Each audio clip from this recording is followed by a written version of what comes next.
Beginning our Daf Mesechtes Kesuvos Daf Kuf Test. Begin on the bottom of Kuf Test and Beis, where we continue with the 7 teachings of Admon that he's in disagreement regarding these halachas of being supported and supporting and feeding and giving for the wife and the kids, and we continue with a lot of these different teachings. Today's Daf. Some of the discussed in today's Daf are a basic moisel chasanai. Someone makes up, he's going to give a certain amount of money to his son-in-law. Pashat lo yisrael, well-known term that is shtektos the feast, and he says, it's a chkebnish. I'm not giving what the halach is going to be. Interesting case where a guy is contesting a field's ownership, and he himself was signed as a witness in the sale of that field to someone else. So can he be believed that it's his if he himself was a witness to someone else selling that field to someone else? Someone went overseas, comes back, and now he doesn't remember in which field that he had a path getting to his house, and it's all overgrown and he doesn't know how to get there, but there's other people in the perimeter. What does he do in that case? It comes up in the Daf, the 2 stages of marriage, Eris and Nesuin, regarding in Talmudic times there was a 12-month period between engagement and marriage. Now we do it all together. The halacha is that witnesses, they cannot sign a document until they read it, but in contrast, the yonim chaisman, judges could sign even though they didn't read it, because that's not their point. Judges are not signing that we know what's here is true. It's just that we verified that witnesses, that they're kosher, and that's what they're signing off on. That's their hefsher, but not that they know what's in the document, because they weren't witnesses. They don't have to read what's in the document itself. So we're going to current Daf on the last line of Kol Chesma Beis. Someone made up, he's going to give a certain amount of money to the item, to his son-in-law. What does it mean? So Rashi explains, it's a disgraceful term, and it's one of giving up hope. Where he doesn't care anymore, which either it means to say, take the mud off of my foot. It's like he sticks out his foot and he says, take the mud off my foot, like as if I don't know. That doesn't want to give, that he doesn't have. Rashi says, the second pshat Rashi says that hang me by my foot on a piece of wood and ainli malit. I don't know what they get. The first pshat Rashi is shein chashad bar. Sounds like he doesn't give. Says the guy who promises a lot and then he's on vacation somewhere else and he's like, he's hard to get through to type, and sometimes he pays 2 months late. That one, so let's take those to feast. So this chusin over here, he's like, he's not so excited over here. So what's the halacha? So it's getin tab of Kortes and Aleph. So teish mashatal ben Roisha. This girl's gonna have to wait until she gets white hairs. In other words, she becomes an old maid because he doesn't have to go ahead until the shver pays up. Admon says no. The girl could say, look, had I made up this for myself, I could understand that I would have to sit until my hairs get white because I made a promise and I'm not giving it. So you're not going to come through and do anything about this relationship. But actually, now that it was my father who made this, what can I do with this guy? He's a difficult guy. I'll come to either marry or let me go. And Amram says, right, and the rabbi says, yes, I see the opinion of Admon that it seems to be correct. That what do you want from this poor girl? That because her father is this type of a guy, control. And she has nothing to do about that, and he's not coming through. It's not a reason to hold her as a prisoner. How do you get her? Get? Yeah. Either get or marry, but don't leave me here like stuck here as an old maid because of my father not going through on his promise. Now the Gemara says, "Masnit deloikehai Tana." Our mission is not like the following Tana, because in the Bryce, the Tanya, we learned a different version. Amar B'Yehuda says, no, the Chacham and Adam do not disagree on the case of the Mishnah. If someone sets a certain amount of money for his son-in-law, and he sticks out his foot and he says, do something, I'm not giving it. Everyone agrees that she could say, Abba Pasik Allah. Look, what do you want?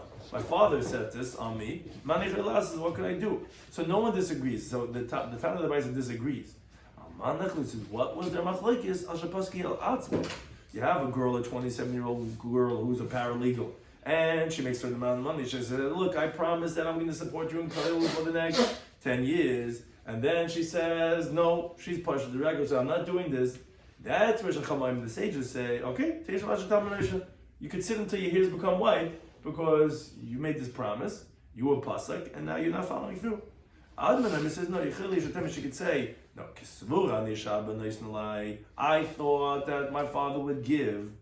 Now I see my father's not giving. What could I do? I can't support you for 10 years. I know I made up with you, but I thought my father was going to go, he's going to come through. And he didn't come through yet again. So I couldn't say, but either marry or let me go. That was the case of the Machlekes. That's when Melissa says, he says, I see the opinion of Adman, that what do you want from this poor girl? She thought her father's going to come through, even though she made up with him, and he's not coming through. So, what do you want from this girl? So either do or let her go. Now, Tana, in the Brisa, which elaborates on this previous Brisa, but when do we say this? The opinion of the Chachamim is specifically Begedalim, by an adult, a 27-year-old woman, let's say, but if let's say she's a minor, she was an 11-year-old, then you would force. So the Gemara says, wait a second, when she's a minor, who are you forcing? As the Gemara explains, if you tell me that when she's 11-year-old and she promised to her chassan, her 17-year-old boyfriend, that, I'm going to support you in Mesivta and in Meis Medrash for the next 10 years. So you're going to force the father to pay for 10 years of support. It should be the opposite. Meaning, if you're coming to force the father, the other way makes more sense. Because like Rashi says, the Gedolah Tano, it's not. An adult, her stipulation is a real stipulation. She's an adult. She promised something, she should have to follow through, and therefore you have to force the father. But why would you force the father to support when a young girl, 11-year-old in middle school, promises her boyfriend that she's going to go ahead and support him, to get his college degree? See, the Rava says no. Kleifin lebal, when it's a minor, then we force the husband litin get to give a get, because exactly that point. Because imay sekatan klum, what the girl promises is nothing, and therefore we're not going to make her stay stuck. And that's when we would force the husband to go ahead and to divorce her. Can you ever say that the kedushin may be not fulfilled, so she can just walk away? Why isn't no kedushin is fulfilled? Yeah, she could that was part of the condition. Oh, you want to say it's a mekartois or something like that? Yeah. It doesn't seem to be a mekartois in the kedushin. It sounds like that there was promised funds which were not followed through. So it wasn't a mekartois in the kedushin per se. It's a promise that was made. And that's the machlekes regarding, so to what extent do we say that we're going to force you to follow through on the promise that you made? Now, Amr Bitzchak bin Elazar Mishmei Techizkiya says, so, okay, what's the halacha? It says, wherever Mulil says, I see the opinion of Adman, halacha is like him. That's the generic teaching of Rabbi Yitzchak ben Elazar. So the Gemara says, Amalei Rabbi Nachman, so Rabbi says, Rabbi Nachman, but I feel a brisa. Is that even in a brisa that why are we saying even in a brisa? Because we mentioned just before that there's a brisa that said that when she herself promises the money to the chassan, that we had Yomil saying like Adman, that even then she can make him, make a move, either marry or divorce. So is it even in like a brisa that you would say that when Yomil says Roeni's Dirab Halacha would be like him? I said that me coming in the Mishnah. Did I say it's only in the Mishnah? But I said wherever he says, and therefore it would be even in the case of the Bryce. The Gemara continues and says, it says, based on Chanan, there was two things that Chanan said, halacha kayetzebay. Halacha is like him, meaning we had mentioned Chanan 2 times, that in the Mishnah of Kaf Hey Aleph and Kaf Zayin Beis. And Rabbi Yochanan Mitzakei said, I see the opinion of Chanan. So the halacha is like him. And Shiva Dvam Shoma Adman, the 7 things that Adman said in these Mishnayos that we have over here in this parak, in halacha kiyitzabay. Halacha is not like him. Meaning, when we have Rabbi Gamliel saying kayitzabay like him, like that of Adman, on the Mishnah that we had on the previous daf, on Kaf Chesem Beis, halacha is not like him. So the Gemara says, my kama, what is the statement? It's a very, we're translating it, but the words are hard to read. Halacha kayitzabay, ain't halacha kayitzabay. What do we say? So the Gemara says, if you think that we're saying like this, the two teachings that Chana said in our parak, halacha kamoisek bika yitza, but halacha is like him, and those who hold like him, because Rabbi Yochanan Zakkai said, royanias dibri chanan, Mishav Dvar Misham Adman, the 7 things that Adman said. Ein halacha kamoisek v'lakir yitza, but halacha is not like him, and not like those who hold like him, because we had Rabbi Lil who said, royanias dibri adman. So halacha is not like either one of them, meaning to say that halacha is that psak, there's 2 people saying that. So the halacha is not like him, or like those who say like him. But the problem is, we just said a teaching a moment ago. I see the opinion of Adman. Halacha is kamaisai. So even if you tell halacha is not like Adman, but halacha is like a Malil who says like Adman, so how can you tell me the 7 teachings of Adman in halacha kayetzabai, which would translate to mean halacha is not like him or like those who hold like him? But you told me that wherever Malil says like Adman, it is like him. So halacha Merada says Reb Zera, no, that this is what he's saying. You have to translate like this. The 2 things that Chanan said, halacha k'maisa b'kayitz, halacha is like him and the one who holds like him, meaning Rabbi Yochanan Zakkai, he says, I see the words of Chanan, halacha is like both of them. Shiva dvam shama admon, the 7 teachings that Adman said, ein halacha kayitz bay. What does that mean to say? That Gamliel only said in 3 of the 7 teachings, royin is divrei Adman. So the halacha is not like kayetze bay, meaning not like Gamliel, because Gamliel should have agreed to all of the 7 teachings of Adman. Hakamaisei halacha b'kulu. Halacha is not like kayetze bay like Gamliel. To the contrary, halacha is like Adman kamaisei in all of the 7 places, not only in 3 of the 7. So how can you say that? Again, the same teaching, they say, wherever Gamliel said, I see the opinion of Adman, halacha is kamaisai. So the inference is, Amar in, wherever he said like him, then yes, halacha is like him. Lo yom alai. If he doesn't say like him, it's not like him. So the Gemara says, okay, this is the last revision. This is what Rabbi Zera was saying. The 2 teachings of Chanan said, halacha kamaisai kiyetz. Halacha is like him, and the one who says like him was Rabbi Yochanan Zakkai.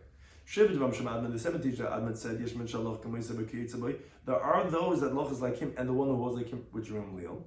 Yeshman, there are those of them, halacha is not like him, only the one who holds like him. Why? Because wherever Gamliel said, which is 3 out of the 7 places, I see the opinion of Adman, then halacha is kamaisai. But Inach, the other 4 places where Gamliel did not say Rein is Adman, then halacha is not going to be like him. That's the understanding of Rabbi Zera's teaching.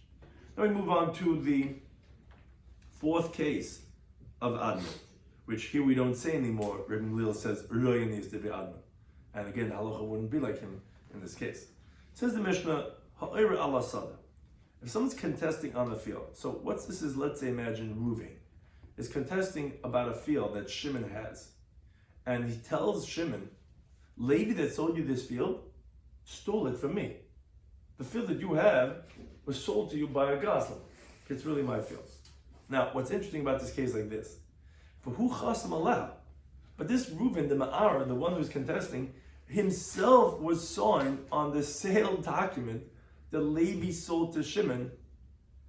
Reuven is signed as he's a witness, as Be'ed. So Adman says that he could say, the reason why I didn't contest when you bought it from Levi, and I'm even signed in the document as a witness, you know why? Because Hasheni, the second person, meaning you, Noyachli is easier for me. And the first one, Levi, is a difficult person. He's a strong person. I wouldn't be able to get it back from him. So I prefer that you have bought it so that I could take it from you, because you're a guy that'll come to Bezdin, you're a guy that will listen to the law. So I wanted you to buy it, because from Levi I would never have gotten it. So don't bring any rights that I signed, and then of course I signed it. I wanted you to have it. Now give me back my field. That's what Adman says. The Chacham say, no, he's lost his rights, because since he signed on, he's obviously admitting that he has nothing to do with this field, because he's signing that it's being sold from Levi to Shimon. Now, according to everyone, if this guy who's in possession of it made it as a siman la'achar, meaning that they didn't sell the actual field of Reuven, who's contesting the field. Rather, it was being sold to someone else, a field near Reuben's contested field. Now, when this Levi was selling this other field, they drew up the boundary lines to define clearly where this field is. On the boundary lines, they were saying, okay, on this side, it's the Jacobson's family. On this side, it's the Smith's family. And on this side, they defined whose field is that? The field of the seller. Now, the guy who was signing the document, he's claiming that the field of the boundary was his field. He didn't contest that field when he was signing.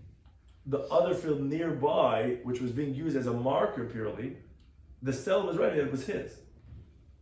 Reuben now is claiming that that was his field, but he signed on the sale of the adjacent lot. So there, everyone would agree, even Adma would agree that now he's lost his rights. Because here you can't say, oh, the second guy is preferable to me, because that wasn't the field being sold, it was the neighboring lot being sold. And the guy that you're claiming that stole the field from you was just writing the neighboring field, and he wrote it was his, and you didn't say anything. So there everyone would agree, Ibn Ezechus in that case. Now, the Gemara qualifies the teaching of the Mishnah. Abai says, Loishan, we didn't learn to the Chachamim that hold you lose your rights when you're signed as a witness when it was sold from Levi to Shimon, Ela 8. Only if you're a witness on the documentation. Avadayin, but let's say you're a judge, that the Shtar Mechira was brought in court to validate it according to the halachas of Kiyum Shtars, where witnesses come and they testify that it's their handwriting. And the judge is right. Shtara denon nafek lekadmon, and this document was brought in front of us. And the witnesses testified that this is their signatures. We validate, we certify. They have the stempel. The courts put on their stempel, the stamp, and that's it. If this guy is the judge, he has not lost his rights, even though he signed off on the document, because he doesn't know what's written in it, that he should contest on it. Why? How could he not know? This is hashkacha? Oh, because the you're right. Witnesses, they cannot sign on the document unless they first read it, because it's on the words of the document that they're coming to testify. But as we think in the days, judges, they could sign to validate it, even though they didn't read it, because they're not testifying, only that this document was brought in front of them, and then the witnesses recognize their signatures. So even if this guy's the dayan, and he signed off on this sale, he could come, even according to the Chachamim, and later on say, man fell. Says,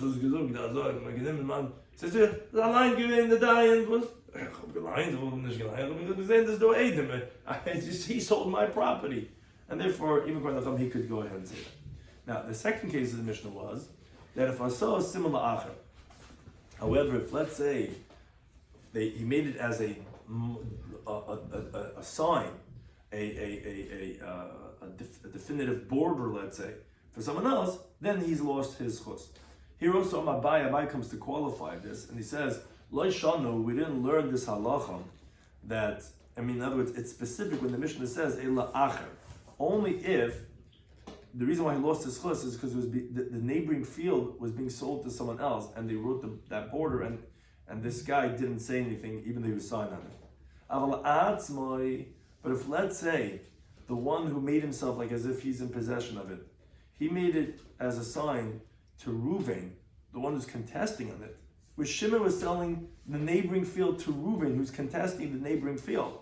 When he was making the markers of the boundaries, he wrote on the neighboring field that it's the seller's boundary, and Reuven didn't protest anything. Then says Abai, actually, lo yibed eschus, he hasn't lost his rights. You know why? Because Reuven says, look, he has property, lot number 101. And now this Ganav wants to sell him lot 102. Now, lot 101, Reuven says, is really mine. Shimon's claiming it's his. But Shimon's willing to sell him lot 102. He says, had I not let him write that lot 101 was his, if I wasn't quiet, he would never have sold me the neighboring lot. Because he would have said, wow, it's yours. That's it, I'm not selling you this, you're going to claim this, you're going to claim that. So what would you say Not true. I should have put out a maidah. Meaning, what's a maidah? Maidah is you tell witnesses privately, discreetly, I want you to know that really this neighboring field that from the one I'm buying, I'm really contesting it. Why am I quiet on the documentation that he's writing it, the boundary in his name? Because if I protest, he's not going to sell it to me. So that's a maidah. You let witnesses know beforehand that this is not something you're doing willingly. So they could come and testify for you and let the courts know. But you can't do that over here. You know why? Because this is what's called chaver islam. Your friend has a friend. And your friend's friend has a friend. And suddenly, before you know it leaked out, it's all over social media, and this guy's never want to sell it to you. So therefore, it's not a claim why you didn't make a maidah. And therefore, if it was being sold to you, it makes sense why you didn't protest. And therefore you didn't lose your schus, even though you agreed when you had the documentation sold to you, that if you didn't protest. Now the Gemara brings a story related. Huda saw a similar acher. There was such a case where, and we said in the Mishnah, everyone agrees you lose your rights. He made it as a simon for someone else, and he signed on that this was being sold from Reuben to Shimon, and the neighboring field, which he claims was his, he signed on that it was that Reuben's. But then he protested, when he passed away. So what happened was, this guy, when he was dying, he made his estate right before he died in the care of a certain caretaker. So the caretaker came in front of Abai, and Abai said to him, look, this person who passed away, he made it as a simon for someone else, which was the seif of our mission, which we said according to everyone, he lost his rights. Because he admitted, and there's no noichli as-hasheni, there's nothing over here to say why he admitted. However, Amar, the apotropos, was very smart. He said, look, if the father of the orphans would still be alive, he would have made a claim like this. Tell him echad, one row that of like a plow's worth along the entire field that was sold, a sisilach, that's what I made for you. When I admitted to you only one furrow's worth. And meaning between the field that I'm contesting and the field that you sold.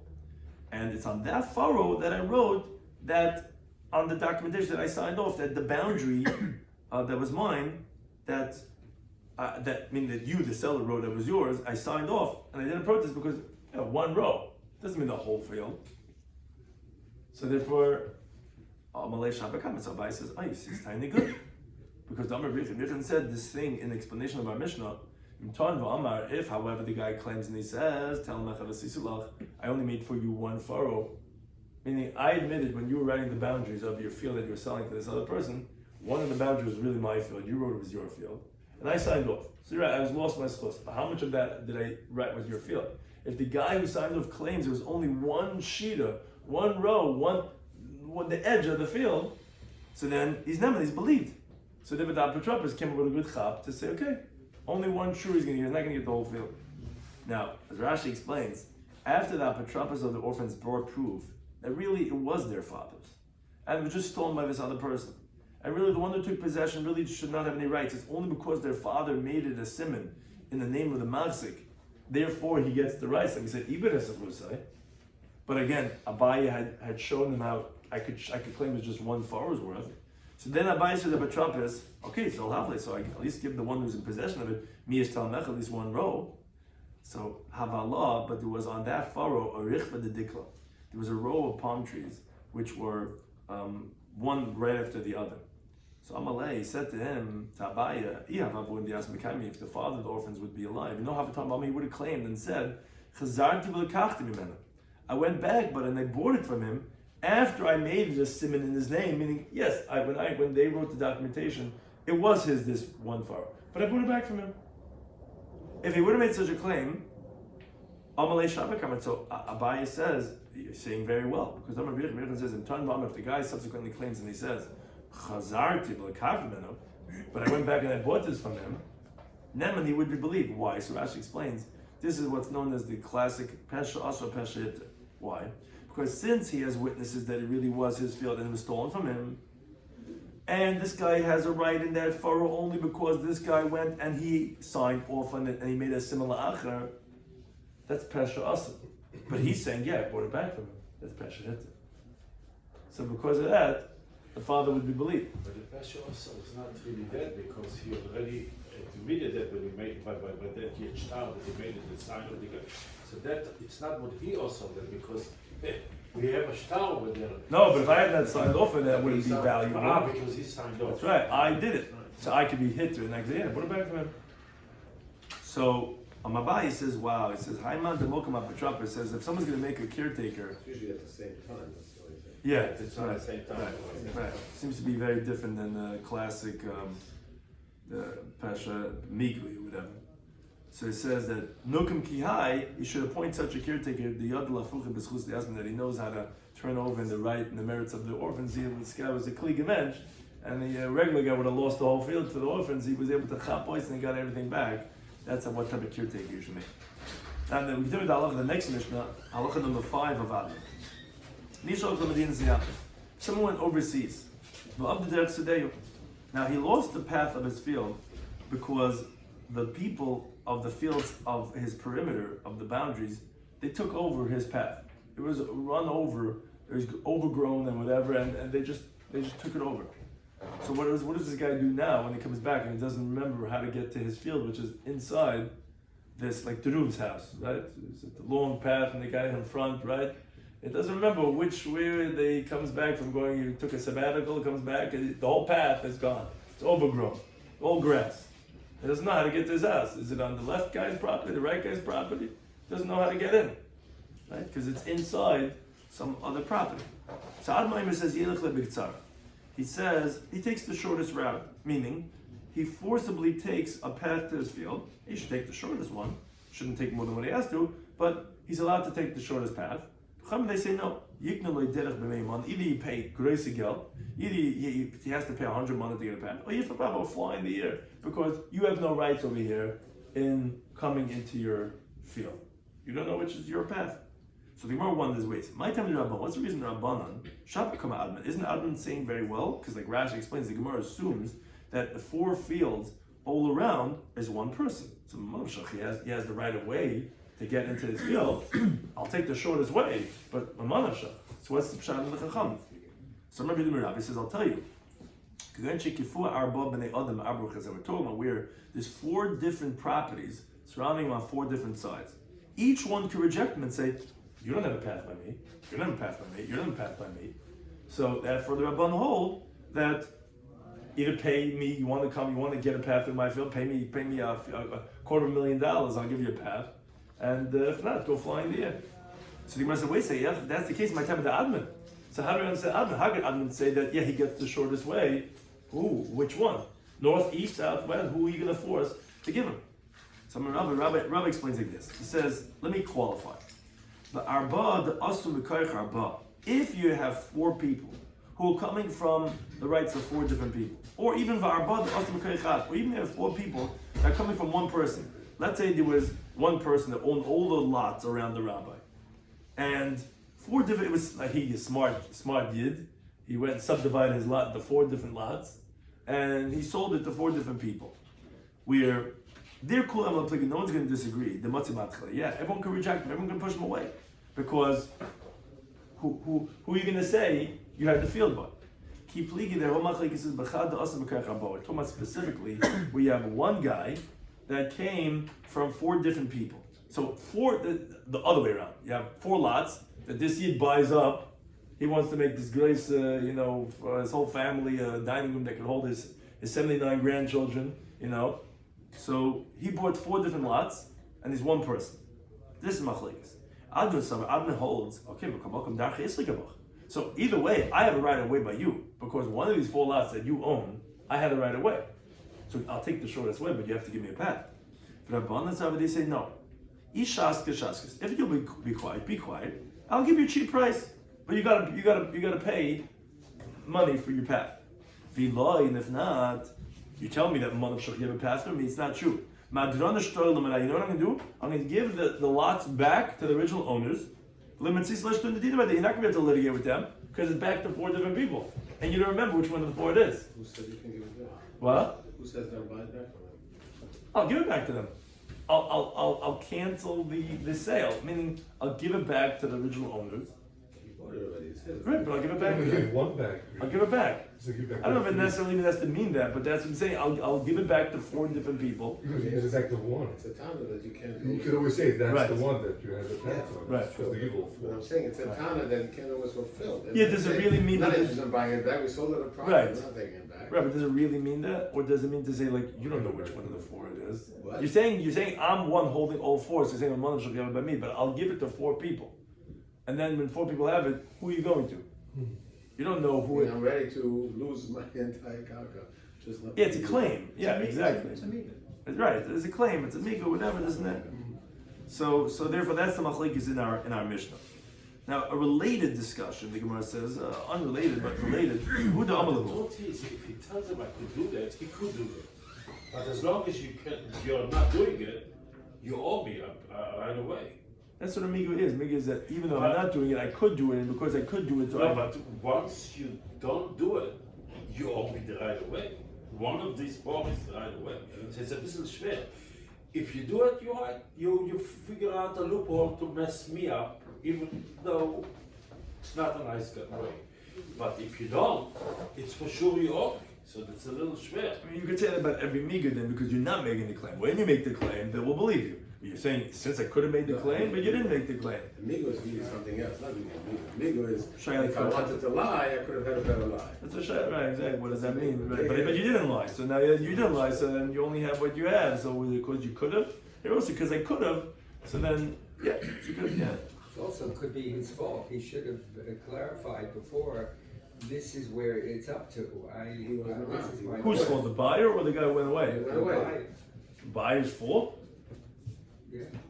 No, not the buyer, The guy went away. He went away. He went away. Yeah. So yes, that's his. He doesn't know what So happened. that's a shot. If that's his loss, and yeah, Well, originally, he should have clarified. yeah, where his path is to I have the forgot where it was. right. So the Gemara said, "Who damalahu?" There was a person who said when he was passing away, "Diklu lebras." He says, "I want a palm tree to go to my daughter." So Azal Yasmi, so the orphans went. Paliglanek said they divided the estate, and lo yabulo dikla, and they didn't give her a palm tree. So somebody made me thought, oh, I must this halacha of our Mishnah. What do we say in the Mishnah that every single one that the person goes to could reject him, like Draban, and say, you don't have by me, you don't have by me, you don't have by me, you don't have by me. How do you know? Prove it that you have by me. Here, each one of the sons could say, how do you prove that you have the palm tree by me? Go to Shimon, go to Yehida, go to whatever this man. So my Bible says, no. Me tell me is that comparable? Hasm over there in the Mishnah, everyone could reject him because the one in the east could say, your path is in the north. You have nothing by me. And everyone could say you have it by a different direction. It's not true here. The whole estate was as one at the time of the father's tzava. And on all of them was imposed the obligation of a palm tree. He just didn't say which one. So you can't say that they could just get away with it. So the Gemara says, am I talking aside? So what are they supposed to do? Lace dikla, have to give her a palm tree, and because you can't just say one of them should lose. Why should even lose? Now why should Shimon lose? So what they do is they have to give her a palm tree, and then they redivide it again, and therefore it's not similar to the halacha of the Mishnah. Now once we mentioned this, the Gemara mentioned another story related to the previous one. There was someone who said to them when he was passing away, dikla lebras, I want a palm tree to go to my daughter. Now he passed away and he left over 2/2 of a palm tree, which he had in partnership with someone else. So it was only half of the palm tree was his. Now as Rashi explains, he had many other palm trees.